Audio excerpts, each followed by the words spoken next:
Hi hello ನಮಸ್ತೆ ವಿದ್ಯಾರ್ಥಿಗಳೇ ಮತ್ತು ಸ್ಪರ್ಧಾರ್ಥಿಗಳೇ. ನಾನು ನಿಮ್ಮ ಪ್ರೀತಿಯ ರವಿಕುಮಾರ್ HSC ಮುಳೆ, HRK ನವೋದಯ ತರಬೇತಿ ಕೇಂದ್ರ. ನಿಮಗೆಲ್ಲರಿಗೂ ಸಹ ಈ ದಿನದ ಒಂದು ತರಗತಿಗೆ ಆತ್ಮೀಯವಾಗಿರ್ತಕ್ಕಂತಹ ಸ್ವಾಗತವನ್ನು ಕೋರ್ತಾ, ಇವತ್ತು ಸಹ ಒಂದು ಇಂಟ್ರೆಸ್ಟಿಂಗ್ ಆಗಿರ್ತಕ್ಕಂತಹ ಪ್ಯಾಸೇಜನ್ನು ನಿಮ್ಮ ಮುಂದೆ ತಂದಿದ್ದೀನಿ. ನೋಡಿ, ಎಂಜಾಯ್ ಮಾಡಿ.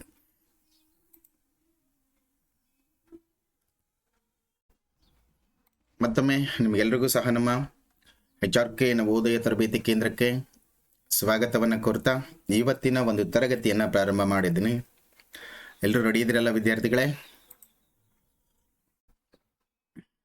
ನೀವೇನಾದರೂ ನಮಗೆ ರೆಗ್ಯುಲರ್ಗೆ ಆನ್ಲೈನ್ ಕ್ಲಾಸಿಗೆ ಜಾಯಿನ್ ಆಗಬೇಕಂದ್ರೆ ಇಲ್ಲಿ ನಮ್ಮ ವಾಟ್ಸಪ್ QR ಕೋಡ್ ಸಿಗ್ತಾ ಇದೆ. ಆ ವಾಟ್ಸಪ್ QR ಕೋಡನ್ನು ಸ್ಕ್ಯಾನ್ ಮಾಡಿದ್ರೆ ವಾಟ್ಸಪ್ಗೆ ನೀವು ಜಾಯಿನ್ ಆಗ್ತೀರಾ. ಪ್ರತಿದಿನ ಅದರಲ್ಲಿ ನಮ್ಮ ವಿಡಿಯೋಗಳನ್ನು ಹಾಕ್ತೀವಿ. ಇನ್ನು ಮುಂದೆ ನಾವು ಪಬ್ಲಿಕ್ಕಲ್ಲಿ ಈ ಒಂದು ವಿಡಿಯೋಗಳನ್ನು ಶೇರ್ ಮಾಡೋದನ್ನು ಆದಷ್ಟು ಕಡಿಮೆ ಮಾಡ್ತಾ ಇದ್ದೀವಿ. ದಯವಿಟ್ಟು ನಮ್ಮ ಚಾನಲನ್ನು ಸಬ್ಸ್ಕ್ರೈಬ್ ಮಾಡಿಕೊಡ್ರಿ, ಪ್ರತಿದಿನ ಇದರ ಯೂಸನ್ನು ಮಾಡ್ಕೊಳ್ಳಿ ಅಂತ ಹೇಳ್ತಾ, ಇವತ್ತು ನಿಮಗೆ ಮ್ಯಾಥ್ಸ್ ಮುಗಿದಿದೆ, ಕನ್ನಡದ ಒಂದು ಪ್ಯಾಸೇಜ್, ಈ ಪ್ಯಾಸೇಜ್ ಅನಾಲಿಸಿಸ್ ಅಂತಕ್ಕಂಥದ್ದನ್ನು ನಾವು ಬೇರೆ ಬೇರೆ ಎಕ್ಸಾಮ್ಸಲ್ಲಿ ನಾವು ತುಂಬ ಇಂಪಾರ್ಟೆಂಟ್ ಆಗಿ ನೋಡ್ತೀವಿ. ಅದು SD ಆಗಿರ್ಬೋದು, FD ಆಗಿರ್ಬೋದು. ಅದಾದ ನಂತರ ನಮ್ಮ ಮೇಜರ್ ಆಗಿ ನವೋದಯ ಸ್ಟೂಡೆಂಟ್ಸ್ಗೆ ಇದು ತುಂಬ ಯೂಸ್ ಆಗುತ್ತೆ. ಸೊ ಹಾಗಾಗಿ ಈ ಒಂದು ಪ್ಯಾಸೇಜ್ ತುಂಬ ಇಂಪಾರ್ಟೆಂಟ್ ಆಗುತ್ತೆ. ನಿಮಗೆ ಸ್ಕ್ರೀನ್ ಮೇಲೆ ಬರ್ತಿದೆ, ಗದ್ಯ ಭಾಗವನ್ನು ನೋಡ್ರಿ, ನಾನು ಅದನ್ನು ಓದಿ ಅನಲೈಸ್ ಮಾಡ್ತಾ ಹೋಗ್ತೀನಿ. ಒಬ್ಬ ಗುರು ತನ್ನ ಶಿಷ್ಯನಿಗೆ ಗಣಪತಿಯ ವಿಗ್ರಹವನ್ನು ಕೊಟ್ಟನು.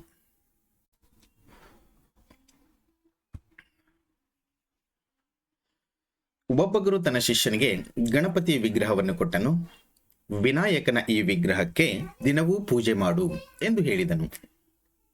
ಶಿಷ್ಯನು ಆ ವಿಘ್ನೇಶ್ವರನ ವಿಗ್ರಹಕ್ಕೆ ಪೂಜೆ ಮಾಡಿ ತೆಂಗಿನಕಾಯಿ ಬಾಳೆಹಣ್ಣುಗಳನ್ನ ನೈವೇದ್ಯ ಮಾಡಿದನು. ಕಣ್ಣು ಮುಚ್ಚಿ ಧ್ಯಾನಕ್ಕೆ ಕುಳಿತಾಗ ಒಂದು ಇಲಿ ಆ ಗಜಾನನನ ತಲೆಯ ಮೇಲಿದ್ದ ಹೂವನ್ನು ಎಳೆದುಕೊಂಡು ಹೋದದ್ದನ್ನ ನೋಡಿದನು.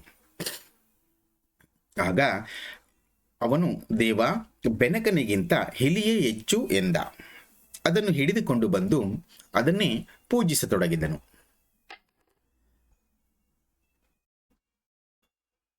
ಒಂದು ದಿನ ಬೆಕ್ಕೊಂದು ಆ ಇಲಿಯನ್ನು ತಿಂದಿತು. ಆಗ ಅವನು ಇಲಿಗಿಂತ ಬೆಕ್ಕೇ ಶ್ರೇಷ್ಠ ಎಂದು ಬೆಕ್ಕನ್ನು ಪೂಜಿಸತೊಡಗಿದನು.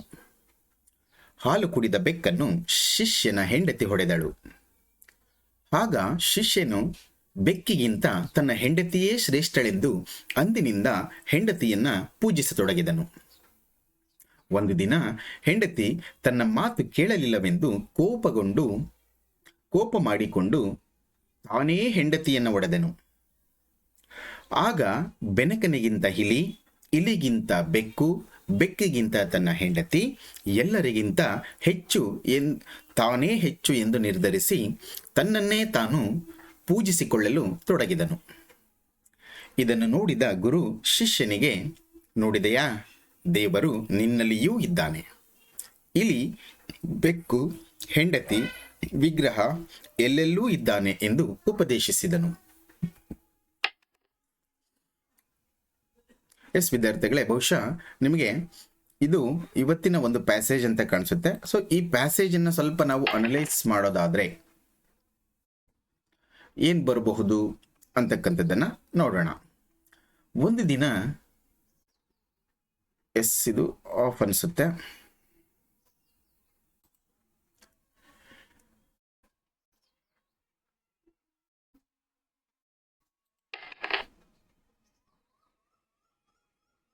ಇಲ್ಲಿಂದ ಪ್ರಾರಂಭ ಇದೆ ನೋಡ್ರಿ ವಿದ್ಯಾರ್ಥಿಗಳೇ.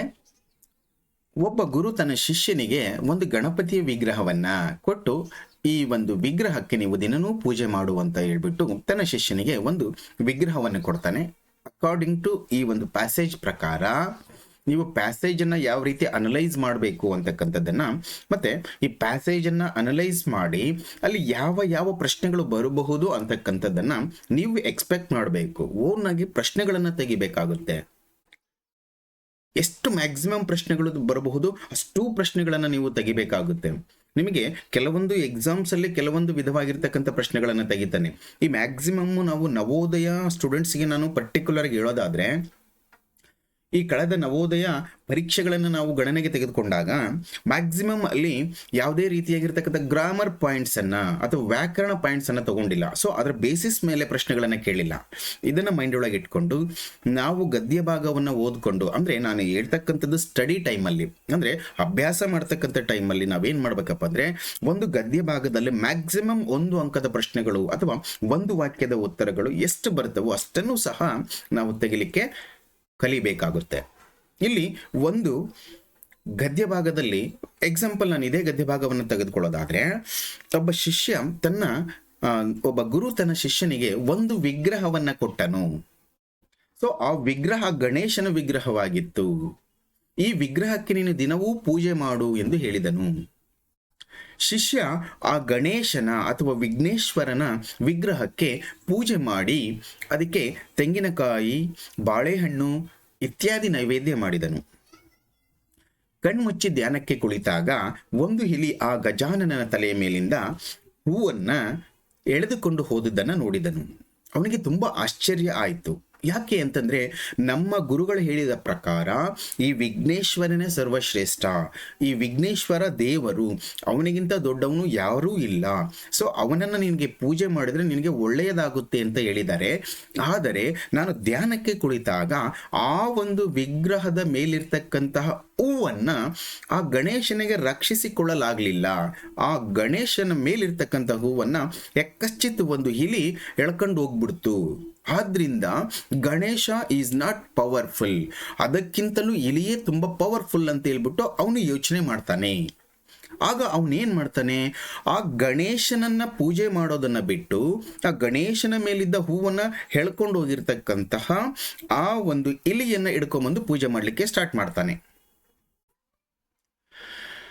ಅದಾದ ನಂತರ ನೆಕ್ಸ್ಟ್ ಏನಾಗುತ್ತಪ್ಪ ಅಂತಂದ್ರೆ, ಆ ಇಲಿಯನ್ನ ಪೂಜೆ ಮಾಡ್ತಕ್ಕಂತಹ ಸಂದರ್ಭದಲ್ಲಿ ಅವರ ಮನೆಯಲ್ಲಿರ್ತಕ್ಕಂತಹ ಒಂದು ಬೆಕ್ಕು ಆ ಇಲಿಯನ್ನ ನೋಡುತ್ತೆ. ಆ ಇಲಿಯನ್ನ ನೋಡಿ, ಅದು ಸಾಮಾನ್ಯವಾಗಿ ಬೆಕ್ಕು ಇಲಿಯನ್ನ ನೋಡಿದ ತಕ್ಷಣನೇ ಆ ಬೆಕ್ಕು ಬೇಟೆಯಾಡುತ್ತೆ, ಆ ಇಲಿಯನ್ನ ತಿನ್ನುತ್ತೆ. ಅವನೇನ್ ಮಾಡ್ತಾನಪ್ಪ ಅಂತಂದ್ರೆ, ಆ ಬೆಕ್ಕ ಪೂಜೆ ಮಾಡ್ತಕ್ಕಂತಹ ಸಂದರ್ಭದಲ್ಲಿ ಒಂದು ಬೆಕ್ಕು ಬಂದು ಇಲಿಯನ್ನ ತಿಂದುಬಿಡುತ್ತೆ. ಮತ್ತೆ ಚಕ್ ಅಂತ ಅವನೇನ್ ಮಾಡ್ತಾನೆ, ಥಿಂಕ್ ಮಾಡ್ತಾನೆ, ಅಯ್ಯಪ್ಪ ನಾನು ಇಲಿನೇ ಶ್ರೇಷ್ಠ ಅನ್ಕೊಂಡಿದ್ದೆ, ಗಣೇಶನಿಗಿಂತಹ, ವಿಘ್ನೇಶ್ವರನಿಗಿಂತಹ, ದೇವರಿಗಿಂತಹ ಇಲಿನೇ ಶ್ರೇಷ್ಠ ಅನ್ಕೊಂಡಿದ್ದೆ. ಆದರೆ ಆ ಇಲಿಯನ್ನೂ ಸಹ ತಿಂದ್ಬಿಡ್ತು ಒಂದು ಪ್ರಾಣಿ. ಆ ಪ್ರಾಣಿನೇ ಶ್ರೇಷ್ಠ ಇರಬೇಕು, ಆ ಬೆಕ್ಕೇ ಶ್ರೇಷ್ಠ ಇರಬೇಕು ಅಂತಕ್ಕಂಥದ್ದನ್ನ ಅವನು ಯೋಚನೆ ಮಾಡಿ ಆ ಬೆಕ್ಕನ್ನು ಹಿಡ್ಕೊಂಬಂದು ಪೂಜೆ ಮಾಡ್ಲಿಕ್ಕೆ ಸ್ಟಾರ್ಟ್ ಮಾಡ್ತಾನೆ. ನೋಡ್ರಿ, ಇಲ್ಲಿ ಯಾವ ರೀತಿ ಅವನು ತನ್ನ ಯೋಚನೆಗಳನ್ನು ಬದಲಾಯಿಸ್ತಾನೆ ಅಂತಕ್ಕಂಥದ್ದನ್ನ ಸಹ ನೀವು ಸೂಕ್ಷ್ಮವಾಗಿ ಅಬ್ಸರ್ವ್ ಮಾಡಬೇಕು. ಮತ್ತೆ ಎಲ್ಲಿ ಯಾವ ಪ್ರಶ್ನೆ ಬರಬಹುದು ಅಂತಕ್ಕಂಥದ್ದನ್ನು ಸಹ ಮತ್ತೆ ಜೊತೆಗೆ ಯೋಚನೆ ಮಾಡ್ತಾ ಹೋಗ್ಬೇಕು ಈ ಪ್ಯಾಸೇಜ್ ಅನಾಲಿಸಿಸ್ ಮಾಡಬೇಕಾದ್ರೆ. ನೆಕ್ಸ್ಟ್ ಅವನ ಮೈಂಡ್ ಸೆಟ್ ಹೆಂಗ್ ಚೇಂಜ್ ಆಗುತ್ತಪ್ಪ ಅಂದ್ರೆ, ಇಲ್ಲಿ ಇಲಿಯನ್ನ ತಿಂದಿರ್ತಕ್ಕಂಥ ಬೆಕ್ಕು ಶ್ರೇಷ್ಠ ಅಂತೇಳಿ ಪೂಜೆ ಮಾಡಲಿಕ್ಕೆ ಸ್ಟಾರ್ಟ್ ಮಾಡ್ತಾನೆ. ಒಂದು ದಿನ ಏನಾಗುತ್ತಪ್ಪ ಅಂತಂದ್ರೆ, ಆ ಬೆಕ್ಕು ತನ್ನ ಮನೆಯಲ್ಲಿದ್ದ ಹಾಲನ್ನು ಕುಡಿದ್ಬಿಡುತ್ತೆ. ಸೊ ತನ್ನ ಮನೆಯಲ್ಲಿದ್ದ ಹಾಲನ್ನು ಕುಡಿದಾಗ ಕಾಮನ್ ಆಗಿ ಮನೆಯಲ್ಲಿರ್ತಕ್ಕಂತಹ ಹೆಣ್ಮಕ್ಕಳಿಗೆ ತುಂಬಾ ಕೋಪ ಬರುತ್ತೆ. ಅದೇ ರೀತಿ ಆ ಶಿಷ್ಯನ ಹೆಂಡತಿಗೆ ಆ ಬೆಕ್ಕಿನ ಮೇಲೆ ಕೋಪ ಬಂದು ಆ ಬೆಕ್ಕನ್ನ ಹೊಡಿತಾಳೆ. ಸೊ ಆ ಬೆಕ್ಕನ್ನ ಹೊಡೆದಾಗ ಆ ಒಂದು ಸಂದರ್ಭದಲ್ಲಿ ಇವನು ಆ ಸಿಚುವೇಶನ್ ಅನ್ನ ನೋಡ್ತಾನೆ ಶಿಷ್ಯ. ಅವಾಗ ಥಿಂಕ್ ಮಾಡ್ತಾನೆ, ನೋಡು ಇಲ್ಲಿ ಗಣೇಶ ಶ್ರೇಷ್ಠ ಅನ್ಕೊಂಡಿದ್ದೆ, ಆದ್ರೆ ಗಣೇಶನಿಗಿಂತ ಇಲಿ ಶ್ರೇಷ್ಠ ಅನ್ಕೊಂಡಿದ್ದೆ, ಆದ್ರೆ ಇಲಿಗಿಂತ ಬೆಕ್ಕು ಶ್ರೇಷ್ಠ ಅನ್ಕೊಂಡಿದ್ದೆ.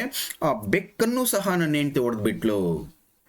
ಸೊ ಇದರಿಂದ ಆ ಬೆಕ್ಕಿಗಿಂತಲೂ ಸಹ ನನ್ನ ಹೆಂಡತಿನೇ ಗ್ರೇಟು, ನನ್ನ ಹೆಂಡತಿನೇ ಶ್ರೇಷ್ಠ ಅಂತಕ್ಕಂಥದ್ದನ್ನ ಯೋಚನೆ ಮಾಡಿ ಅವನೇನ್ ಮಾಡ್ತಾನೆ, ತನ್ನ ಹೆಂಡತಿಯನ್ನ ಪೂಜಿಸ್ಲಿಕ್ಕೆ ಸ್ಟಾರ್ಟ್ ಮಾಡ್ತಾನೆ.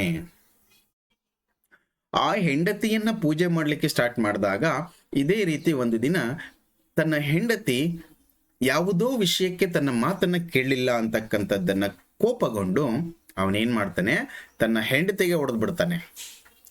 ಸೊ ತನ್ನ ಹೆಂಡತಿಗೆ ಹೊಡೆದಾಗ ಮತ್ತೆ ಯೋಚನೆ ಮಾಡ್ತಾನೆ, ಅಯ್ಯೋ ನನ್ನ ಹೆಂಡತಿ ನಾನು ತುಂಬ ಶ್ರೇಷ್ಠ ಅನ್ಕೊಂಡಿದ್ದೆ, ದೇವರಿಗಿಂತನೂ ಗ್ರೇಟ್ ಅನ್ಕೊಂಡಿದ್ದೆ, ಬೆಕ್ಕಿಗಿಂತನೂ ಗ್ರೇಟ್ ಅನ್ಕೊಂಡಿದ್ದೆ, ಇಲಿಗಿಂತನೂ ಗ್ರೇಟ್ ಅನ್ಕೊಂಡಿದ್ದೆ, ವಿಘ್ನೇಶ್ವರನ ವಿಗ್ರಹಕ್ಕಿಂತನೂ ಗ್ರೇಟ್ ಅನ್ಕೊಂಡಿದ್ದೆ. ಆದರೆ ನಾನು ಇವತ್ತು ತನ್ನ ಹೆಂಡತಿಯನ್ನೇ ಹೊಡೆದಿದ್ದೀನಿ ಅಂದರೆ ನಾನೇ ಗ್ರೇಟು ಅಂತಕ್ಕಂಥದ್ದನ್ನು ಯೋಚನೆ ಮಾಡಿ ಅವತ್ತಿನಿಂದ ಅವನೇನು ಮಾಡ್ತಾನೆ, ತನ್ನನ್ನು ತಾನು ಪೂಜೆ ಮಾಡ್ಕೊಳ್ತಾನೆ. I am God, God is great ಅಂತಾರಲ್ಲ ಆ ಥರ.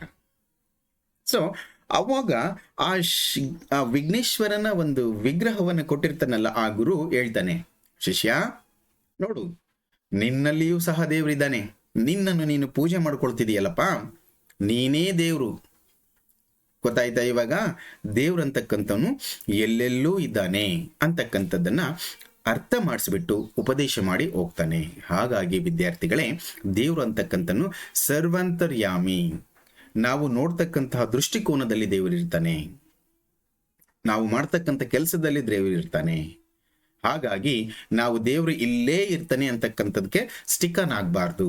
ಸೊ ಇದನ್ನು ಅರ್ಥ ಮಾಡಿಕೊಂಡ್ರೆ ನಾವು ಸಹ ದೇವರಾಗ್ಬಿಡ್ತೀವಿ ಅಂತ ಈ ಒಂದು ಪ್ಯಾಸೇಜ್ನ ಥೀಮ್ ಇದೆ. ಈ ಪ್ಯಾಸೇಜಲ್ಲಿ ಅವರು ಯಾವ ರೀತಿಯಾಗಿರ್ತಕ್ಕಂಥ ಕ್ವಶನ್ ಫಾರ್ಮೇಷನ್ ಅನ್ನು ಮಾಡಿದ್ದಾರೆ ಅಂತಕ್ಕಂಥದ್ದನ್ನು ನೋಡೋಣ. ಇಲ್ಲಿ ಸಾಕಷ್ಟು ವ್ಯಾಕರಣ ಅಂಶಗಳನ್ನು ನಾವು ತೆಗಿಬಹುದಾಗಿದೆ. ಆದರೆ ನಾವು ನವೋದಯದಂತಹ ಪರೀಕ್ಷೆಗಳಲ್ಲಿ ಇತ್ತೀಚೆಗೆ ಬರ್ತಕ್ಕಂತಹ ಕೆಲವೊಂದು ವರ್ಷಗಳಿಂದ ಈ ಪ್ಯಾಸೇಜ್ಗಳಲ್ಲಿ ಅತಿ ವಿರಳವಾಗಿ ನವೋದಯ ಅಥವಾ ಗ್ರಾಮರ್ ಪಾಯಿಂಟ್ಸನ್ನು ಕೇಳಿದ್ದಾನೆ. ಹಾಗಾಗಿ ಆ ಗ್ರಾಮರ್ ಪಾಯಿಂಟ್ಸ್ ಬಗ್ಗೆ ಹೆಚ್ಚು ತಲೆ ಕೆಡಿಸ್ಕೊಳ್ಳದೆ ಡೈರೆಕ್ಟಾಗಿ ಇದರಲ್ಲಿ ಬರ್ತಕ್ಕಂತಹ ವಾಕ್ಯದ ಉತ್ತರಗಳನ್ನು ನಾವು ಹೆಚ್ಚಾಗಿ ಅಧ್ಯಯನ ಮಾಡಬೇಕಾಗುತ್ತೆ ಅಂತ ಹೇಳ್ತಾ ಇದರಲ್ಲಿ ಬರ್ತಕ್ಕಂತಹ ಕೆಲವೊಂದು ಪ್ರಶ್ನೆಗಳು ಯಾವ ವಿಧವೇ ಅಂತಕ್ಕಂಥದ್ದನ್ನು ನೋಡೋಣ. ಎಸ್ ವಿದ್ಯಾರ್ಥಿಗಳೇ, ಮೊದಲನೇ ಪ್ರಶ್ನೆ ಬಂದಿದೆ ನೋಡ್ರಿ, ಗುರು ಶಿಷ್ಯನಿಗೆ ಕೊಟ್ಟ ವಿಗ್ರಹ ಯಾವುದು? ಎಸ್, ಇದು ಮೊದಲನೆಯ ಒಂದು ಸ್ಟಾಂಜಾದಲ್ಲಿ ಮೊದಲ 2 ಲೈನ್ನಲ್ಲಿ ಸಿಗ್ತಕ್ಕಂಥ ಆನ್ಸರು.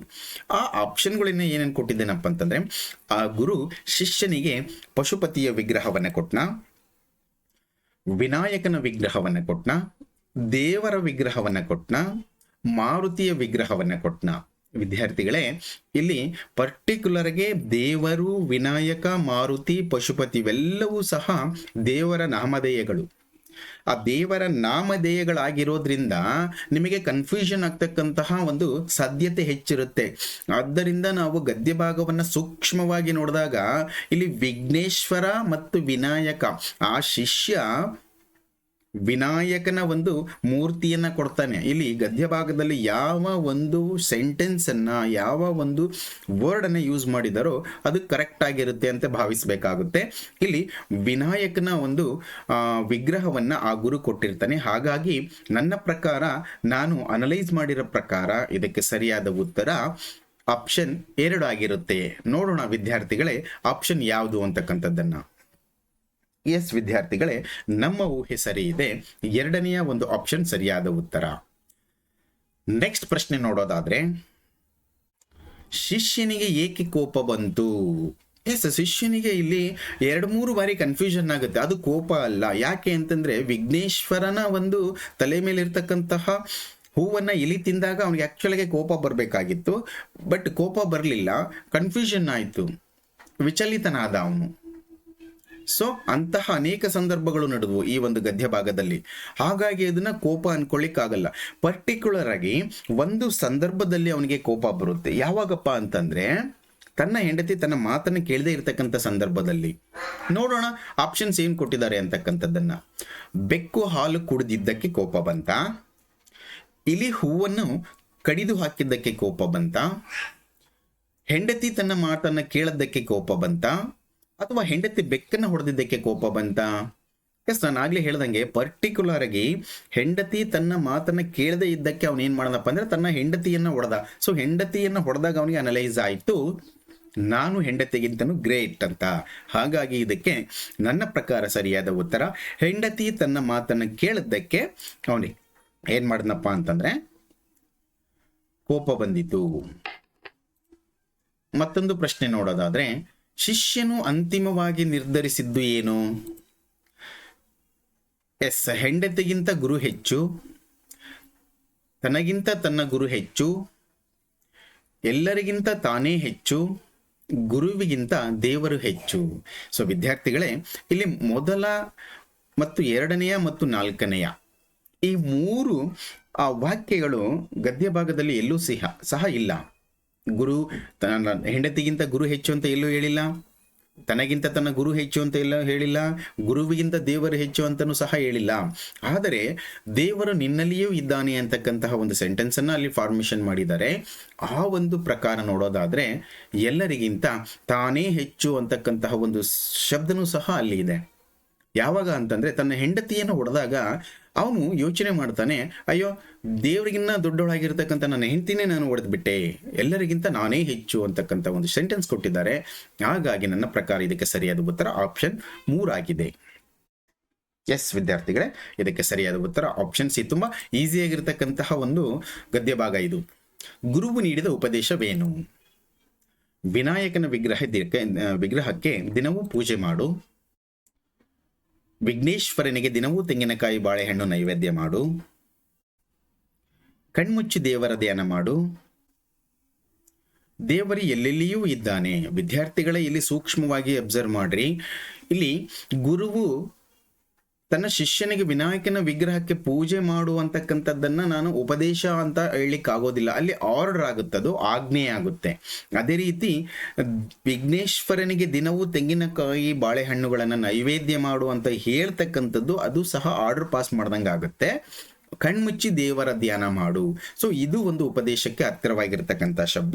ಮತ್ತು ದೇವರು ಎಲ್ಲೆಲ್ಲಿಯೂ ಇದ್ದಾನೆ ಅಂತಕ್ಕಂಥದ್ದನ್ನ ಅವನು ಸತ್ಯಾಂಶವನ್ನು ತಿಳಿಸ್ಕೊಟ್ಟಿದ್ನಲ್ವಾ, ಅದು ನಿಜವಾದ ಉಪದೇಶ ಆಗಿದೆ ವಿದ್ಯಾರ್ಥಿಗಳೇ.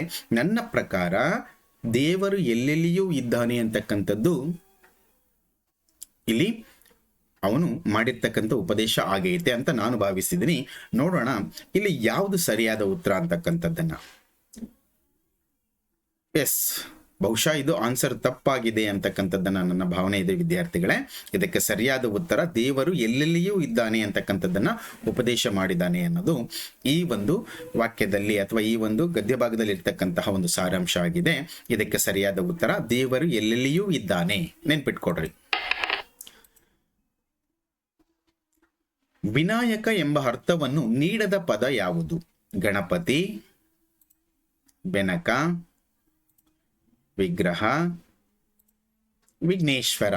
ಇಲ್ಲಿ 4 ಶಬ್ದಗಳನ್ನು ಅನಲೈಸ್ ಮಾಡ್ರಿ ನೀವು.